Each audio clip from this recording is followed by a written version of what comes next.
Hello, everybody. Today's review is going to be of a movie called Vi from the 1960s, I think, if I'm remembering correctly.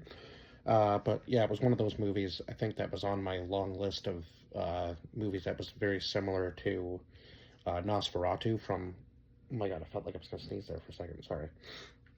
From 1922. Uh, so yeah, I have a long list of movies to go through, and some of them it seems like I might have to search for on Blu-ray, but I will do that because I want to get them. I want to get these movies reviewed, and I really do want to see them. Just to, I do really enjoy the old timey movies, even the black and white movies. I rather enjoy them. So I feel like there's a long gray hair there or something that's offending the camera. But anyway, what was I gonna say? So yeah, today's movie is Vi. It was a Russian movie, so I believe this is probably Russian folklore. Now, I'm not really sure whether Vi was like, I guess he was a demon in a sense, but also the witch seemed to be kind of the more scary character throughout the movie than anything else. Now, it starts off with a bunch of monks. They're going on this vacation, and I guess they're not supposed to, what is it, uh, partake in any sins while they're on vacation. It seems that a few of them did, and oh my god, the amount of vodka these guys drink in this movie. Now, I'm not really sure why the vodka was causing like hallucinations and stuff almost, it seemed, or at least that's what they thought anyway, right? So, three of the monks, when they go on holiday, seem to be in like this little group, and the leader of the group kind of seems to be played by Leonid uh, Karav Karavlov. I want to say is how you pronounce that name. Forgive me if I'm butchering them. I know yeah, it always makes me laugh when I'm trying to pronounce names and I end up butchering them completely. But he played Coma, who seemed to be like the leader of this little group, and they end up stumbling upon this farm, and it seems to be owned by a witch, which Coma doesn't find out till a little bit later.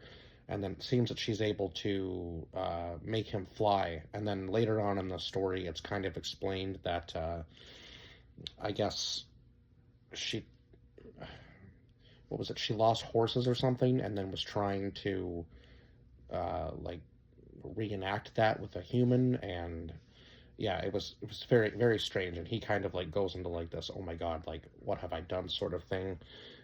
This story sounds almost familiar. And when he realizes that the young girl is the daughter of this other man that they're going to travel to see so that he can perform these, what was it, like read these scriptures for her death, because I guess she called out to him or for him on her dying bed. Now, when he's when he's killing the witch in the beginning, it seems like she's this old lady, right? But obviously that's just to disguise, or maybe the younger girl was to disguise. I'm not really sure. And he tries to claim throughout the movie that she's been taken over by Satan, and I guess that kind of ends up being what happens too. And one thing I noticed was the paintings on the wall of the little building he was in kind of looked a little bit like Svengali. So I don't know whether is Svengali part of like Russian folklore too, maybe? I'm not sure because some of the paintings on the ceiling and wall kind of reminded me a little bit of that character too from that movie. So then we had Natalia Varley, who played Pona Panochisa, I think. That was supposed to be the younger version of the witch, if I'm not mistaken. And then we had Nikolay Kutusov playing the witch. Again, sorry if I'm butchering these names. And then we had Vadim Zach Ekin, Zakhenchko, I want to say, who played Kalyaba. See, it seems odd that the names of the actual people are harder to pronounce than the names in the movie, but I guess that's maybe for purposes, right, for like reviewing purposes. And then we had Pyotr Veslarov playing principal of the seminary, and Dorish, so he played two characters. Now, I hope I'm getting all of these right because I'm just going based off of the faces that I recognize in the movie. And then we had Dmitry Kapka, who played Overko. I want to say, Overko. And then Stefan Shakurat, who played Yatok, Nikolai Yovanchenk, who played Spirit, and Nikolai Stabanov, who was the voice of Vi. So, yeah, he kind of goes on this adventure, and of course, he feels like he's kind of being. I'm talking about Koma now. He feels like he's kind of being forced to stay there, and of course, I guess he sort of is because he has to survive 3 nights uh, trying to read these scriptures. And I think the father knew what was going on with his daughter, but he said that he would pay Koma handsomely for what he had done anyway. And each night just kept getting a little bit crazier, right? So the first night, he realizes that she's rising from her coffin, so he draws like a protection circle, like you would for a demon, and it seems to work, seems to hold up. And then the second night gets a little bit weirder with the I think the crow coming out of the book was probably one of the coolest special effects, because I'm not sure how they would have done that in the 1960s, but yeah, it was cool watching the cats kind of scurry across, and like it was kind of like it almost like it looked like a beaten down place. And then he was lighting all the candles in the first night, and then the crow coming out of the book the second night. And then on the third night, the witch tries to summon this creature or demon called Vi. And I was kind of wondering exactly at what point the circle wouldn't work anymore, because the first night he drew it, but it seemed like it was broken in spots, and I was like, well, wouldn't that let the demon in still? Wouldn't that, yeah, that wouldn't be a full circle of protection, would it? But I guess it was enough anyway.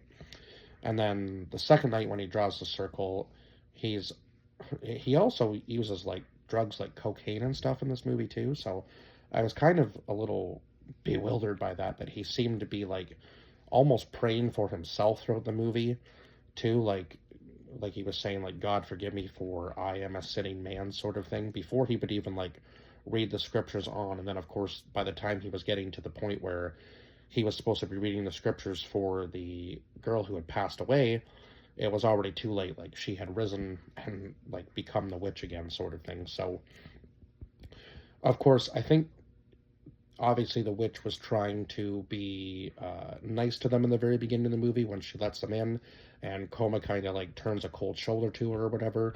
So she tells him to go sleep in the barn, and then she puts that spell on him where she is flying on him and so on and so forth.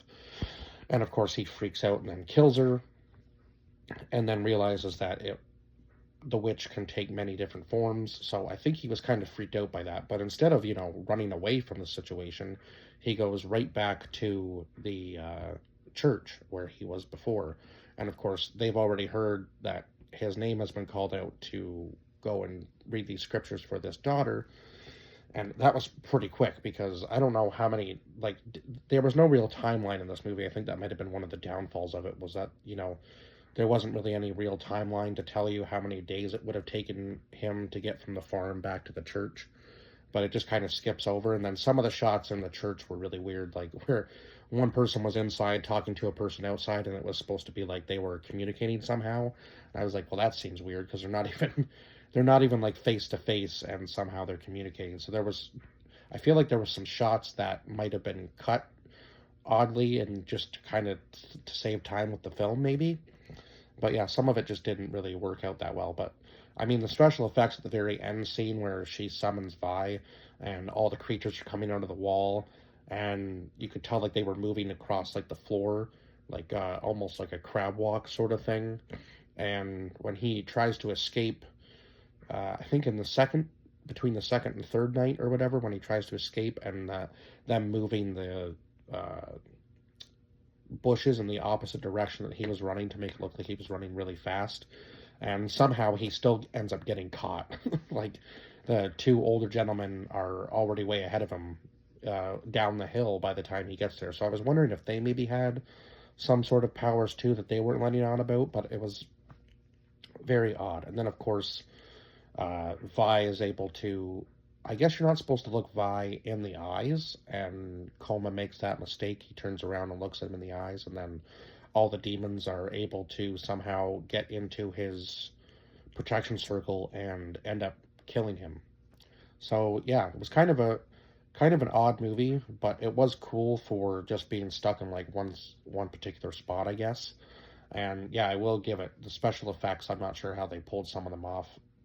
I would like to actually go back and maybe watch like a yeah, maybe I'll have to find this movie on like DVD or Blu-ray and watch it again, and hopefully they have like some special features, kind of maybe explaining exactly how they did some of those special effects because some of it was really cool. Yeah, and like all the hands coming out of the ground and him like trying to really stay within the circle and his hair turning gray was interesting from the second night.